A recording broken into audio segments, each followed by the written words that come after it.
네, 여러분 반갑습니다. 오늘은 방등경 강경 제677일째에 됩니다.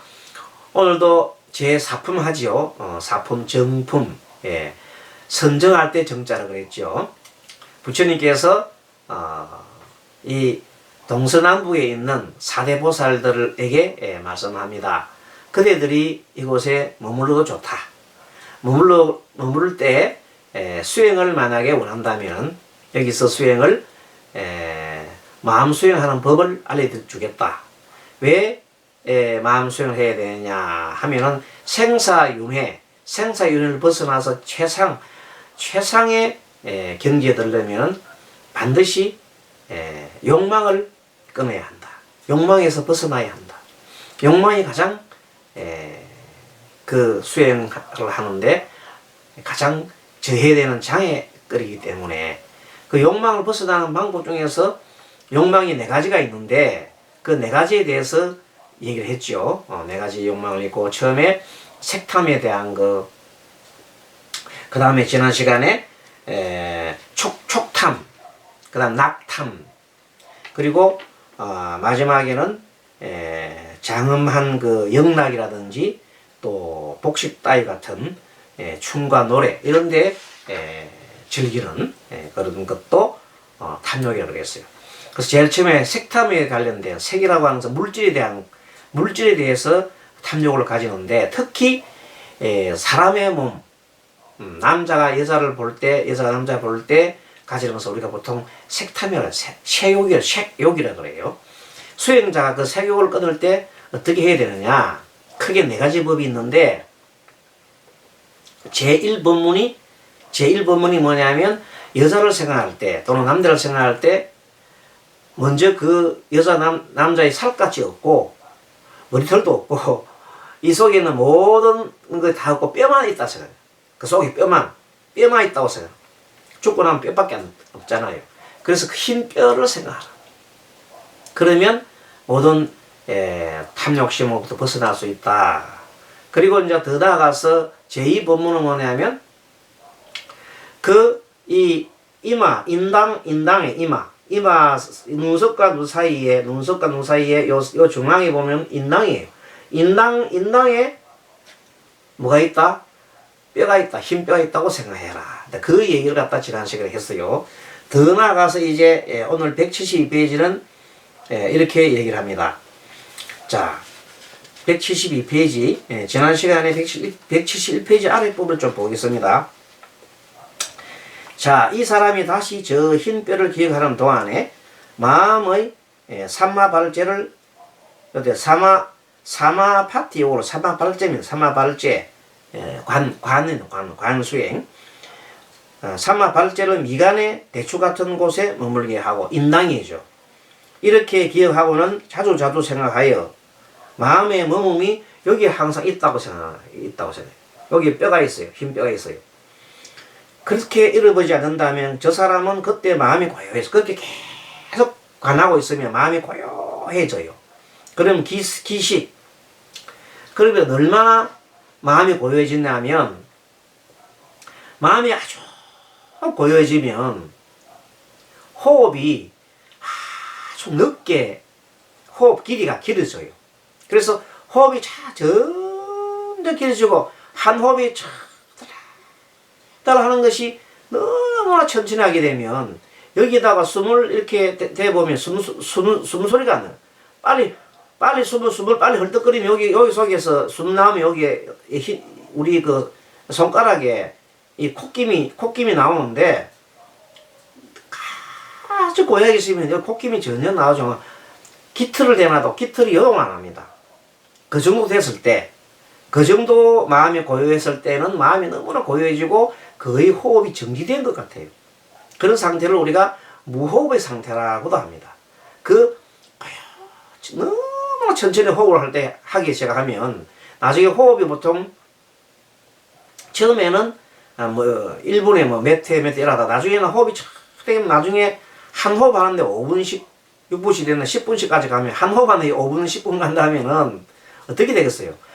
그 당시에는 그냥 거의 호흡 안 하는 것 같아. 무호흡 같은 상태. 그러면 그 고요함이 이걸 말할 수 없어요. 그 상태가 바로 지극한 삼매 상태에 들어간다. 그래서 고요해지고 기식이 드나들지 않고 나쁜 모양과 나쁜 일을 보지 않고 나쁜 생각을 할 수가 없어요. 항상 즐거움만 있어요. 즐기지도 않았어. 그것이 처음에는 즐거움이 있지만 그것이 오래가면 나중에 즐거움도 없을 정도로 거의 자기가 나를 잊을 정도로 무소유, 소유가 없는 것을 느낍니다. 무아의 지경까지 들어갑니다. 자, 내지 한 가지 법도 반연하지 않으니 한 가지 법을 반연하지 않으니 이것을 이르되 삼았다라고 한다. 삼았다가 지극하게 들어가면 삼매상 들어가게 되면 나라고 하는 것을 잊어버려요. 무아의 경지에 들어갈 수가 있어요. 고요한 상태에 들어가게 되면. 그래서 마음이 고요함이라고 그러면 당연히 번뇌가 쉬어버리죠. 번뇌를 수행하는 그 길도 이렇게 번뇌를 갖다가 다 이렇게 소멸시키는 그런 단계를 우리가 제2의 탐욕 끊는 법문이야. 첫째, 제1법문은 뭐냐? 탐욕을 힘뼈를 보는 것이고, 두 번째는 인당에 있는 것, 인당에 힘뼈가 있다 생각하면서 이 보면서 이 보면서 소화하게 되면 호흡이 거의 정지된 상태까지 들어간다는 겁니다. 그럼 나중에는 그 삼매가 지극하게 이르게 되면 정신집중이 지극하게 되면 삼매가 딱 빠지게 돼. 삼매가 딱 들어가게 돼. 삼매 들어가게 되면 거의가 나중에 내가 있는지 없는지 모를 정도로 그렇게 무아의 상태까지 들어가는 겁니다. 자, 그 상태가 됐을 때 탐욕을 끊는 제2법문이다 그래서요. 자, 이제 제3법문입니다.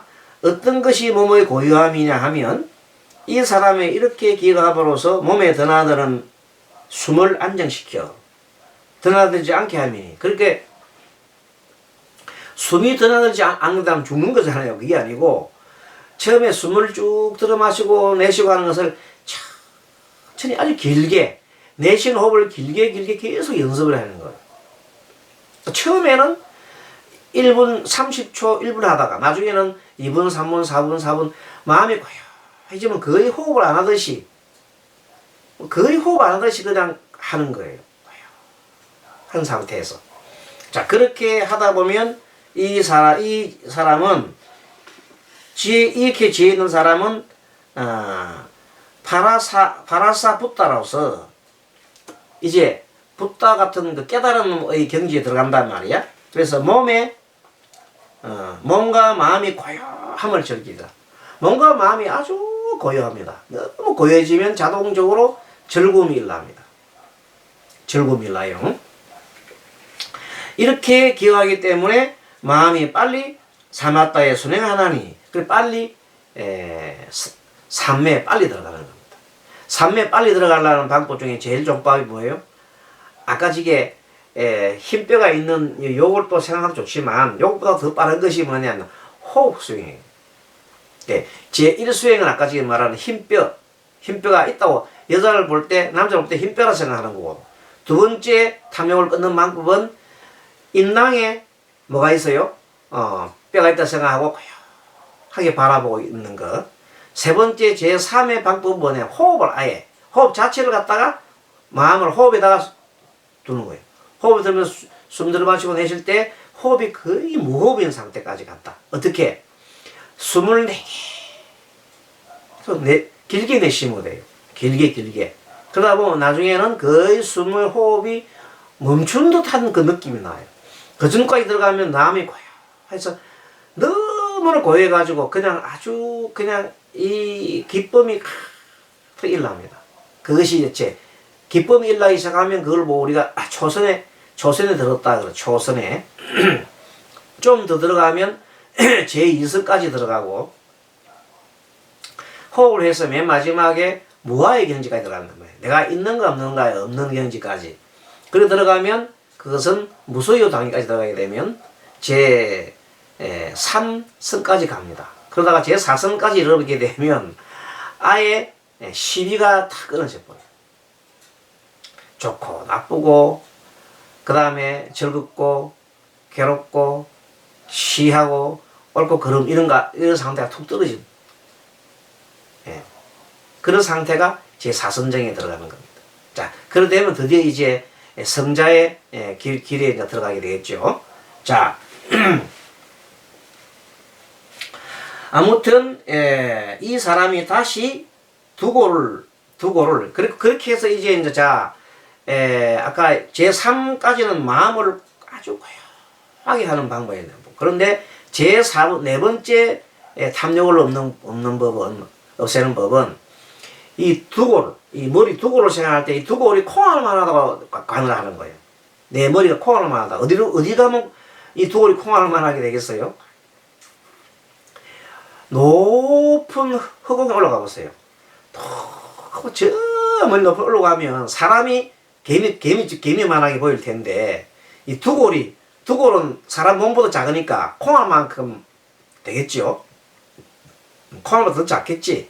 나중에는 그 먼지 같은 거예요. 먼지. 흑공 중에 들어가면 우리 지구도 먼지 같아. 먼지 하나예요. 그런데 사람은 뭐 먼지 중에서도 가루에 몇 번에 몇 찍어도 가루가 있으니까. 그래서 결국 가루다 하는 말은 흑공이에요. 그래서 내 사람 몸을 볼 때 뭐라고 하면 흑공같이 생각하는 거예요. 어떻게 흑공이 된다고?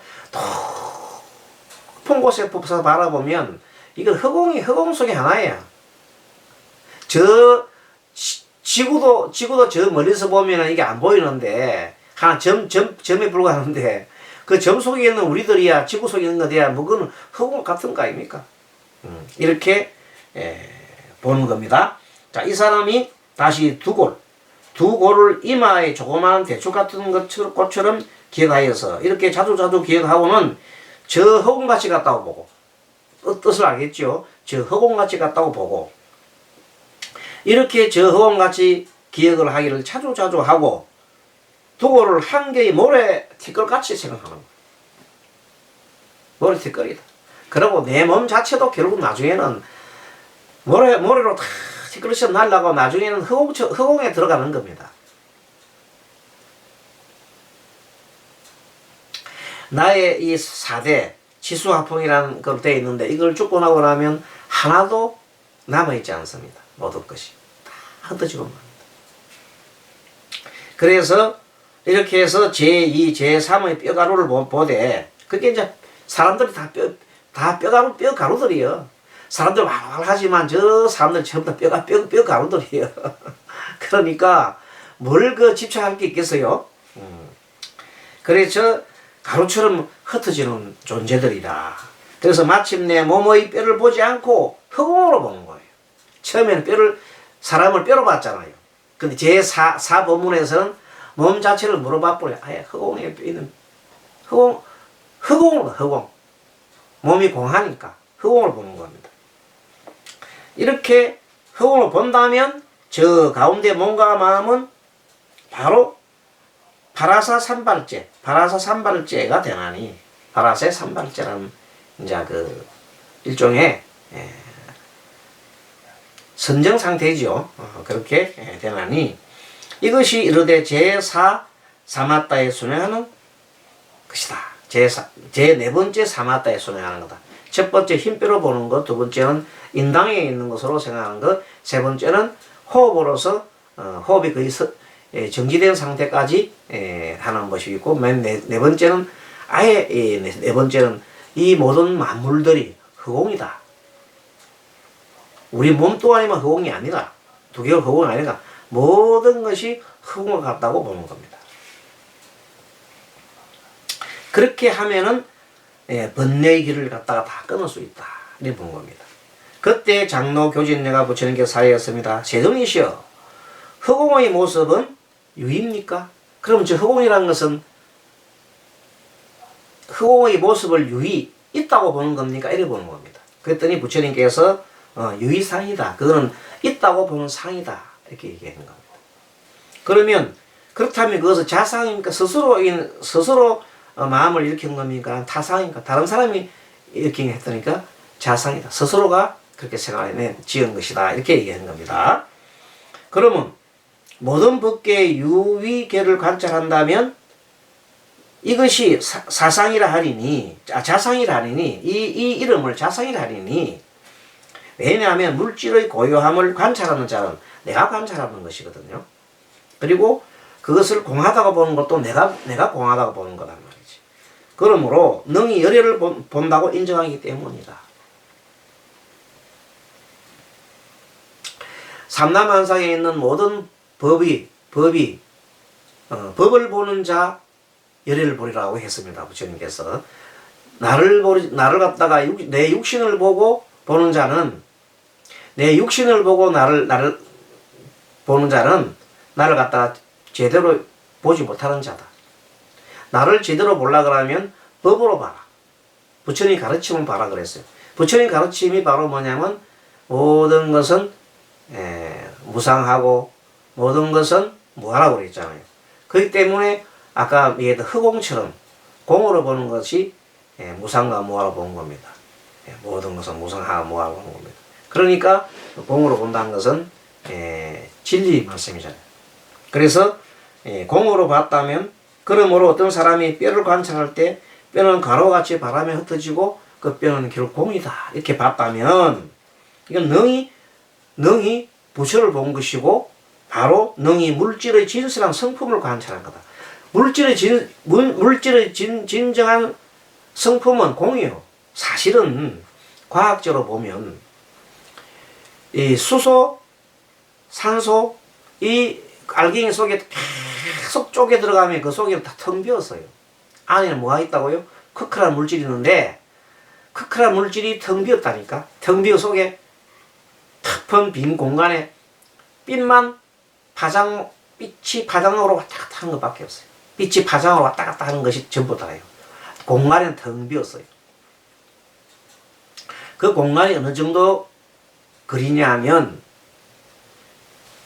알갱이에 핵이 있으면 핵 주위를 전자가 도는데, 전자와 핵 사이가 마치 지구와 달 사이만큼 벌어지는 거예요. 그 비율로 벌어지는 거예요. 그 속에는 무한대로지 흑공이란 말이에요.